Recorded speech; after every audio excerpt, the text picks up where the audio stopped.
नमस्कार, आप देख रहे हैं अवध टीवी। मैं हूं संदली सिंह। आइए शुरू करते हैं आज की बड़ी खबर से। तीसरा गोल्ड जीतने वाली मीराबाई चानू की कहानी, साधारण घर से विश्व मंच तक का सफर। भारत की स्टार वेट लिफ्टर और Olympic silver medallist Mirabai Chanu ने एक बार फिर देश का नाम रोशन किया है। तीसरा गोल्ड मेडल और कॉमनवेल्थ चैंपियनशिप का चौथा पदक जीतने के बाद मीराबाई चानू की उपलब्धियों की चर्चा पूरी दुनिया में हो रही है। लेकिन उनकी सफलता के पीछे छिपी कहानी उनके संघर्ष और साधारण जीवन की मिसाल पेश करती है। मणिपुर के छोटे गांव से शुरू हुआ सफर। मीराबाई चानू का घर मणिपुर के इम्फाल से करीब 24 किलोमीटर दूर स्थित नोंगपोक कास्टिंग गांव में है। यही वह जगह है जहां से एक साधारण परिवार की बेटी ने अंतर्राष्ट्रीय खेल जगत का सफर तय किया। मीराबाई का घर आज भी उनकी जमीन से जुड़ी सोच को दर्शाता है। घर में सादगी और शांति का माहौल देखने को मिलता है। घर में भगवान हनुमान और भगवान शिव का समर्पित सफेद संगमरमर का मंदिर भी है, जहां परिवार नियमित रूप से पूजा करता है। सादगी भरा घर, उपलब्धियों से सजी दीवार। मीराबाई चानू का घर भले ही साधारण है, लेकिन उनकी मेहनत की कहानी यहाँ साफ दिखाई देती है। घर के अंदर उनकी ट्रॉफियां, मेडल और उपलब्धियां एक अलग जगह पर सजाकर रखी गई।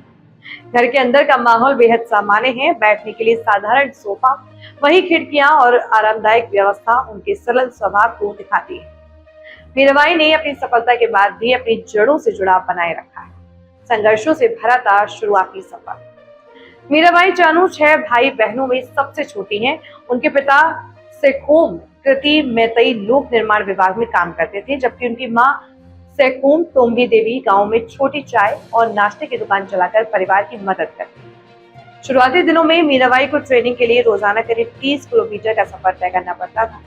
परिवार आर्थिक रूप से मजबूत नहीं था, इसलिए कई बार वह रेत से भरे ट्रकों से लिफ्ट लेकर इम्फाल तक पहुंचती थी। यही संघर्ष आगे चलकर उनकी सफलता की नींव पड़ा। तीसरे गोल्ड के पीछे कड़ी मेहनत। कॉमनवेल्थ चैंपियनशिप में तीसरा गोल्ड जीतने के बाद मीराबाई ने कहा कि यह पदक उनके लिए आसान नहीं था। चोटों, वजन नियंत्रण और लगातार मेहनत के बीच उन्होंने यह उपलब्धि हासिल की। उन्होंने बताया कि हर दिन उनके लिए एक चुनौती था। शरीर के वजन को नियंत्रित करना, चोटों से उबरना और खेल पर ध्यान बनाए रखना आसान नहीं था। मंच पर राष्ट्रगान सुनकर भावुक हुई मीराबाई।